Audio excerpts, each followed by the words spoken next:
여러분 안녕히 주무셨습니까? 우리가 잠든 사이 어떤 일이 있었을까요? 저희 굿모닝 글로벌과 함께 챙겨보시죠. 자, 지난 금요일 미국 증시는 극심한 변동성을 겪었습니다. 지금 보시는 것처럼 다우존스 산업지수와 S&P 500 지수가 1% 넘게 하락했고요. 반면에 나스닥 지수는 약보합권, 그리고 러셀 2000 지수는 오히려 상승한 채 마감이 됐습니다. 자, 이렇게 지수별로 혼조세를 보이고 또 변동성이 극심했던 이유는 바로 쿼드러플 위칭데이, 선물 옵션 동시 만기일이었기 때문인데요. 자, 지난 금요일은 이렇게 이벤트가 있었기 때문에 그렇다 치더라도 이번 주의 증시는 어떻게 움직이게 될까요? 약간은 걱정되는 측면이 있습니다. 자, 네덜란드에서 1월 중순까지 다시 한번 경제 봉쇄 조치에 들어간다고 밝혔습니다. 뿐만 아니라 독일은 영국으로부터 입국자를 안 받는다고 하고요. 미국도 일부 공연을 좀 취소하는 움직임이 있어서 이번 주에도 다시 한번 오미크론 상황을 좀 주시해야 되는 그런 주간이 펼쳐질 수도 있을 것 같습니다. 자, 이번 주에 또 한 가지 좀 염두에 둬야 될 게 몇몇 기업들의 실적 발표가 있는데요. 우리나라 삼성전자와 또 연관성이 높아서 많은 분들이 관심을 갖고 있는 마이크론 테크놀로지, 여기에다가 나이키까지 실적을 발표하게 되는데 내일 장 마감된 이후에 이 시간쯤이면 이 두 개의 기업은 실적을 확인할 수 있을 겁니다. 이런 내용들도 꼭 챙기시길 바라겠습니다. 자, 그렇다면 지난 금요일 미국 시장은 어떻게 마감됐는지 자세한 마감 시황 정리해드리겠습니다. 12월 17일 금요일 뉴욕 증시 마감 상황 정리해드리겠습니다. 일단 이날 지수 종가부터 확인해 보겠습니다. 다우 지수가 1.5% 하락한 채 마감하고요. 나스닥 지수는 약보합 수준에서 잔잔한 흐름을 나타냈습니다. 전날과는 또 반대되는 양상의 흐름이었죠. FOMC 회의 결과가 전해진 직후에는 나스닥이 급등을 하고 그 다음 날에는 또 급락을 하고 이날에는 다우 지수가 상대적으로 더 강하게 밀리는 하루였습니다. 그만큼 지금은 업종별로 손바뀜이 빠르게 나타나는 장세가 나타나고 있음을 확인할 수 있는 하루였습니다. 이날 발표된 연준 당국자들의 몇몇 발언 역시도 주목을 받았습니다. 조금 긴축을 지지하는 뉘앙스의 발언들이 줄줄이 이어지는 모습이었는데 첫 번째로 크리스토퍼 월러 연준 이사의 발언이 전해졌습니다. 내년 3월에 테이퍼링이 종료된 직후에 곧바로 금리를 인상할 수 있겠다. 라는 예상이 나왔습니다. 인플레이션과 노동시장 상황에 대한 자신의 예측을 감안했을 때에는 3월에 테이퍼링이 종료된 직후에 곧바로 금리를 인상시키는 것이 타당하겠다는 예상이 되겠고요. 두 번째로는 메리 데일리 연은 총재의 샌프란시스코 연은 총재의 발언 역시도 전해졌습니다. 그녀는 미국 경제가 만약에 계속해서 지금처럼 강한 성장세를 이어가게 될 경우에 내년에 금리를 2차례에서 3차례 정도 인상시키는 것이 타당하겠다라는 발언을 내놨습니다. 그동안 확실히 완화적이고 비둘기파적인 스탠스를 보여왔던 메리 데일리 총재가 이제는 조금 더 긴축적인 매파적인 스탠스로 입장을 바꾸게 되면서 연준의 보다 공격적인 긴축에 대한 우려가 부각되는 하루였습니다. 그 밖에도 이날 시장에서는 오미크론 변이 확산으로 인해서 사무실 복귀를 늦추는 기업들의 소식이 많이 전해졌고요. 혹은 예정된 행사를 취소하는 사례가 줄줄이 전해지면서 경기 둔화의 우려에 대한 역시 이날 증시의 발목을 잡는 한 가지 요인으로 작용을 했습니다. 이런 재료들 속에서 업종별 등락 현황은 어떻게 됐는지 확인해 보도록 하겠습니다. 이날은 S&P 500 지수의 11개 업종이 모두 하락으로 마감을 했습니다. 특히나 에너지가 2%, 금융이 2.2% 떨어지면서 약세장을 주도해가는 양상이었습니다. 그 안에서 특징주들 움직임은 어땠는지 특징주들 바로 한번 열어보겠습니다. 오늘 첫 번째 종목으로는 리비안을 확인해 보도록 하겠습니다. 올해 생산 목표를 달성하지 못할 거라는 다소 암울한 전망이 나왔습니다. 당초 1,200대의 생산 목표를 상정했었는데 공급망 문제로 인해서 수백 대의 차량 생산에 차질이 빚어진다. 이런 사측의 예측이 나오면서 리비안의 주가는 이날장에서 10% 넘는 급락으로 전개가 됐습니다. 거기다 더불어서 목요일 날 전해진 연준의 긴축 이 발언 역시도 리비안의 주가에는 계속해서 부정적으로 이어지고 있는 모습입니다. 그 다음으로는 페덱스도 확인해 보겠습니다. 페덱스도 분기 실적을 발표했는데 예상으로는 강한 실적을 공개했습니다. 거기다가 더불어서 50억 달러 규모의 자사주 매입 계획을 발표하면서 주가는 더욱이 탄력을 받아가는 모습이었습니다. 페덱스의 주가는 이날장에서 5% 가까운 급등으로 전개가 됐고요. 마지막으로는 AMC 엔터테인먼트까지 확인해 보겠습니다. 게임스탑과 더불어서 대표적인 밈 주식으로 항상 거론되는 종목인데요. 지난 몇 거래일간 상당한 변동성을 보이면서 움직입니다. 이날 같은 경우에는 최근 개봉한 스파이더맨 최신작의 인기에 힘입어서 상승했다. 이런 분석도 전해지고 있습니다. 실제로 스파이더맨이 AMC 박스오피스 12월 기록을 갈아치우고 있다는 뉴스도 전해지고 있는 가운데 AMC 엔터테인먼트의 주가는 이날장에서 19%대의 강세를 시현한 채 거래를 마칩니다. 마지막으로는 이번 주 주목해보셔야 될 주요 증시 일정까지 정리해드리도록 하겠습니다. 일단 주요 기업들의 실적 발표가 대부분 마무리되긴 했지만 아직까지 주목해봐야 될 실적들 남아 있습니다. 일단 20일에는 나이키와 반도체 기업 마이크론 그리고 크루즈 관련주 카니발의 실적 발표가 예정되어 있고요. 21일에는 블랙베리, 제너럴 밀스의 어닝 리포트가 공개될 예정입니다. 특히나 나이키와 마이크론, 카니발의 실적에는 바로 전달까지의 실적이 모두 포함된 어닝 리포트인 만큼 지금 이 업종의 업황 분위기를 확인해 볼 수 있다는 점에서 특히나 좀 주목을 해보셔야 되겠습니다. 그리고 오는 22일에는 미국의 3분기 경제성장률 확정치가 발표가 되고요. 이제 FOMC 회의는 지나갔지만 지난주에 우리가 확인해 봤다시피 연준의 통화정책에 대한 시장의 해석, 시장의 어떤 입장이 조금만 바뀌어도 하루가 멀다 하고 이렇게 시장 분위기가 바로 뒤바뀌는 그런 현상이 나타나고 있습니다. 그런 만큼 연준의 통화정책에 영향을 미칠 수 있을 법한 경제 지표에는 우리가 꾸준히 관심을 가져야 된다는 의미가 될 텐데 그와 관련해서 23일에는 개인 소비 지출, 연준이 주목하는 물가 지표가 발표가 되니까 이 부분도 주목해 보셔야 되겠고요. 24일에는 크리스마스 대체 휴일 관계로 미국장이 휴장한다는 부분까지 체크를 해주시면 되겠습니다. 한 주간의 증시 일정까지 정리해드렸습니다.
자, 지난 밤 사이 그리고 주말 사이 어떤 일들이 있었는지 한번 살펴보도록 하겠습니다. 애프터마켓이고요. 저희가 이번 주부터 다음 주 월요일까지는 앵커들의 이슈픽으로 준비를 하고 있습니다. 자, 오늘도 앵커 이슈픽을 위해서 전채린 앵커 도와주시겠습니다. 어서 오세요. 안녕하세요. 네, 안녕하세요. 자, 첫 번째 키워드부터 한번 봐야 되겠죠? 첫 번째 키워드는 바로 이겁니다.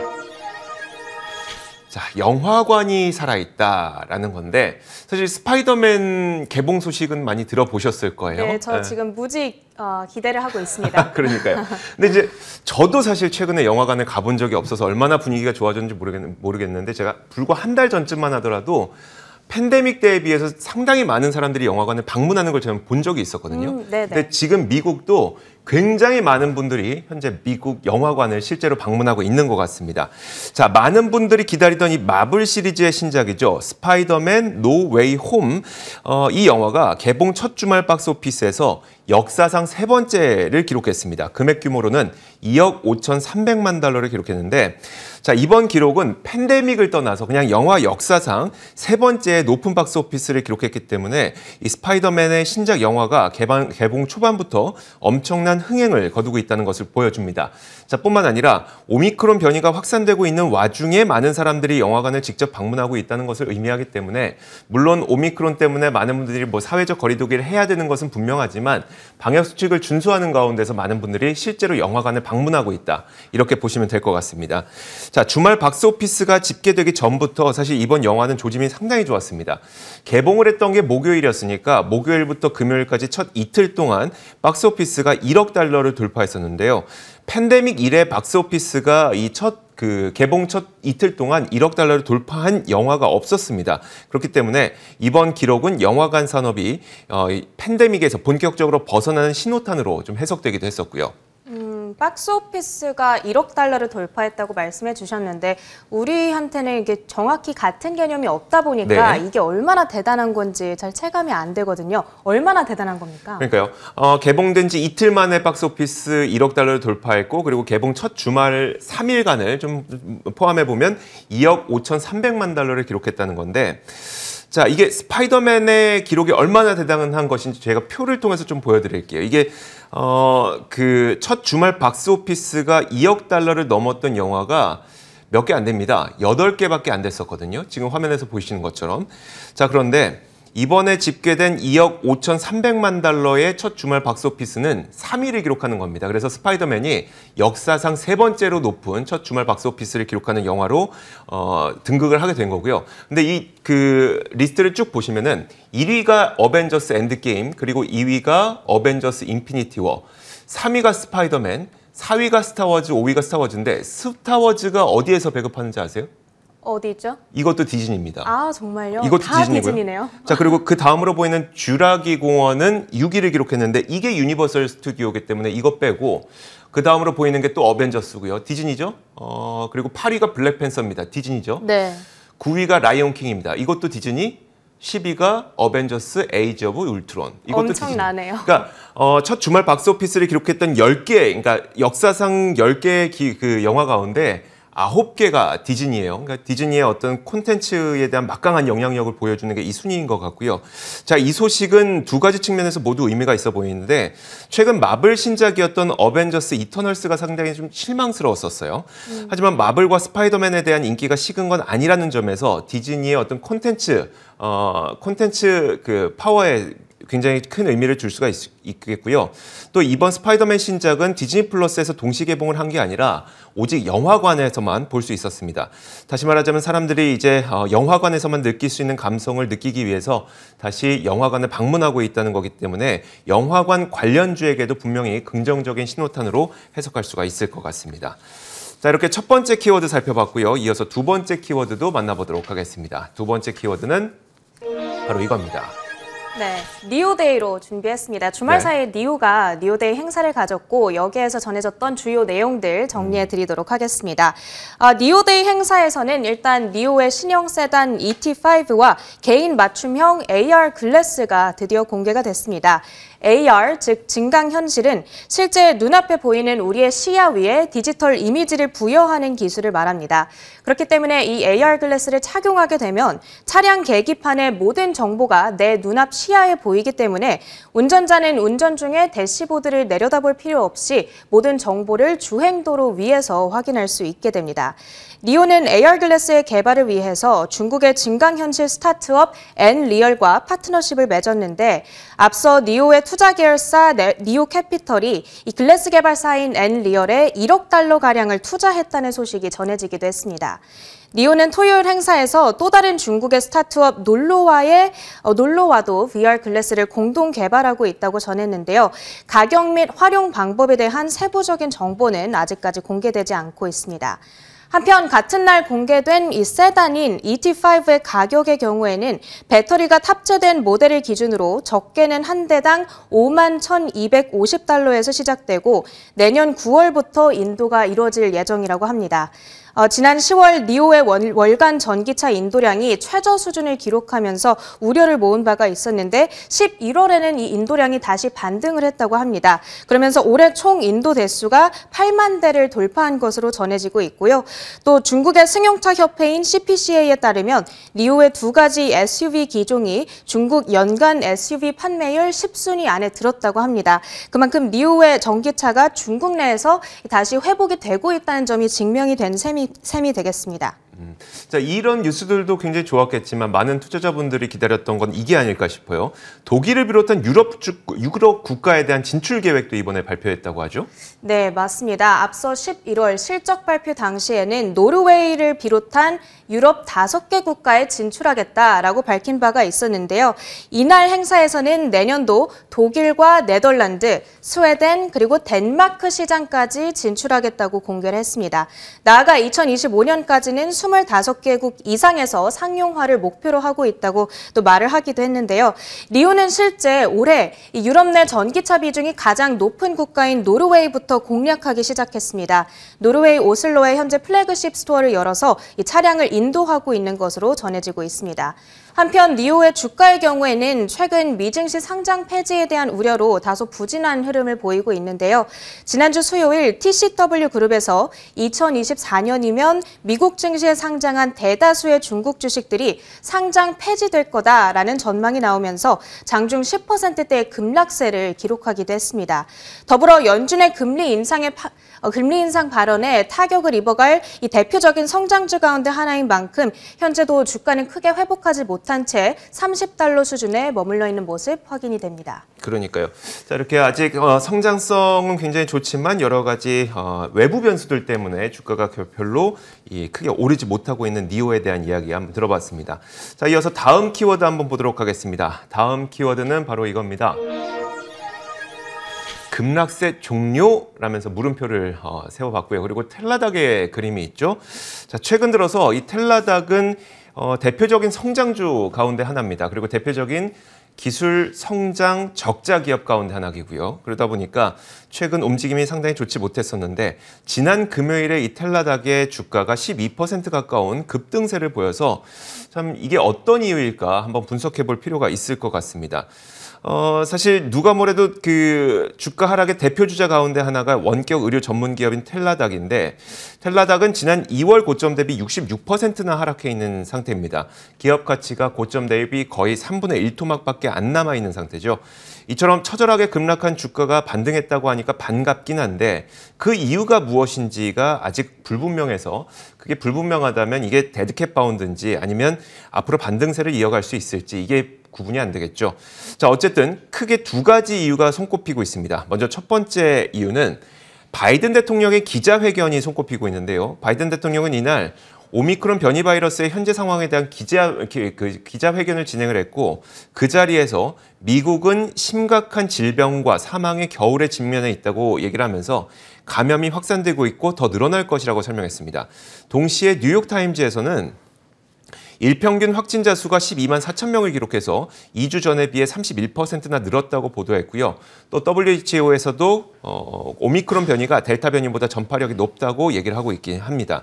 결국 사람들이 공공장소로 나가는 것을 피하게 만들 것이고 대신 텔라닥과 같은 원격 의료 서비스를 하는 그런 기업들이 이번 겨울에는 더욱 많이 이용하게 될 것이라는 기대감이 텔라닥의 주가를 급반등하게 만들었다는 게 첫 번째 분석입니다. 논리적으로는 이것이 이해가 됩니다. 오미크론 변이에 대한 우려 때문에 텔레닥이 다시 반등할 수 있었다. 그런데 사실 시장에서는 오미크론 변이에 대한 우려가 점차 줄어들고 있는 상황 속에서는 조금 과도한 해석이 아닐까 그러니까요. 싶기도 하거든요. 또 다른 이유로는 어떤 게 있을까요? 그래서 오히려 두 번째 분석이 조금 더 와닿긴 하는데 한번 들어보세요. 네. 자, 경제가 팬데믹을 벗어나서 정상화되는 과정에서 텔라닥이 해외로 진출할 가능성이 시장의 기대감이 높아지고 있다는 겁니다. 현재 텔라닥의 전체 매출 가운데 해외 매출은 12% 정도밖에 안 되거든요. 이런 가운데 지난주 월스트리트 저널은 중국이 텔라닥의 미래 경쟁자들인 중국이 텔라닥의 미래 경쟁자들인 원격 의료 기술 기업들을 규제하고 있다는 보도를 내놨어요. 대표적으로 평안보험이라든지 알리바바 혹은 징둥닷컴 이런 기업들이 모두 원격 의료 자회사들을 갖고 있는 IT 기업들이거든요.